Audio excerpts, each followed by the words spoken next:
Hello বন্ধুরা, কি ব্যাপার, কি দেখছো?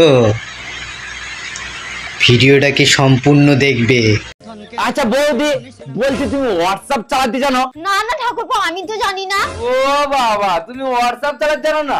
আরে ঠাকুরপো, আমি চালাতে জানি না, তাতে কি হয়েছে? তুমি চালাবা, আমি পিছনে বসবো। হ্যালো।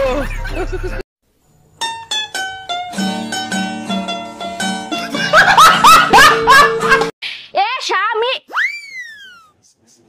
না, স্বামীর তো নাম ধরে ডাকা যাইবে না।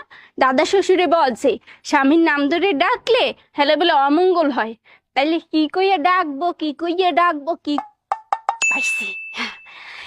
এ কুত্তা খাইয়ে যা।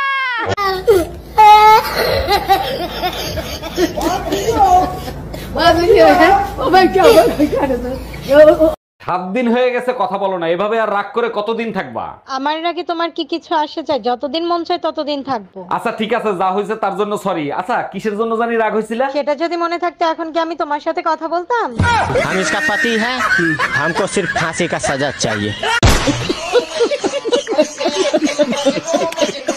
তোর সংসার নে, তুই থাক, গেলাম আমি বাপের বাড়ি। যাও, কিন্তু যাওয়ার আগে সুমন ফকিরের 600 টাকা দিয়ে যাইও। কিসের টাকা? আমি তো তার কাছ থেকে কোনো টাকা ধার আনি নাই। তোমার জন্য একটা তাবিজ আনছিলাম, বলছিল তাবিজে কাজ করলে টাকা দিয়েন। কি তুই আমারে তাবিজ করছিলি? ভাবি, বাইরে দেখছি একটা মাই এলে পার্কে করতেছে। গুরুগা, লাভ নাই। মানে বললাম না। আরে শালার গিয়ার বক্স আগের মতো নাই, নষ্ট হয়ে গেছে। ভাবি, বাইরে দেখছি একটা মাই এলে পার্কে করতেছে। গুরুগা, লাভ নাই। মানে বললাম না। আরে শালার গিয়ার বক্স আগের মতো নাই, নষ্ট হয়ে গেছে। ভাবি, আপনি তো ড্রাইভিং পরীক্ষা দিতে যাবেন, একটা প্রশ্ন করব, উত্তর দিতে পারবেন? আরে অরুণ ভাই, আপনি যে কোনো প্রশ্ন করেন, সব প্রশ্নের উত্তর আমি দিতে পারবো। আচ্ছা বলেন তো, রাস্তার উপর কবরের মতো যেটা দেয়া থাকে ওইটা কেন দেয়া হয়? ওইটা দেখলে বুঝতে হবে গাড়ি স্লো করতে হবে, কারণ রাস্তা প্রেগনেন্ট হয়ে গেছে।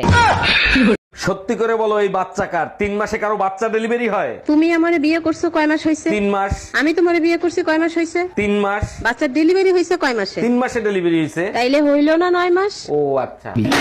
কতবার বলছি বাসা পুরাতন জিনিসপত্র পাল্টে নতুন জিনিসপত্র আনো, কথা কি কানে যায় না? দাঁড়াও, এখনই যাচ্ছি। এখন আবার কোথায় যাচ্ছ? বিয়ে করতে। আগে শালি তোরে পাল্টাবো। জানো তো রাতে বেলেট নিয়ে ঘুমাই। তুমি আর ভালো হইলা না। পাশের বাড়ির টুম্পা ভাবি তোমারে থাপ্পড় মারছে কেন? আমি বললাম, ভাবি বৃষ্টির সিজন চলতেছে, কাপড় চোপড় সব খুললে ঘুমাইয়েন। ঠিক কাজ করছে, তোমার কপাল ভালো জুতা দিয়ে পিটাই নাই। পুরো কথা না শুনেই মারো। রোদে শুকানো কাপড় খুলতে বলছি, তা নাহলে বৃষ্টিতে ভিজে যাবে। পাশের বাড়ির ভাবি যখন শাড়ি পরে।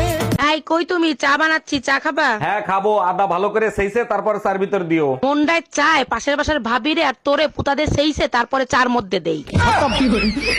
Bye bye, tata.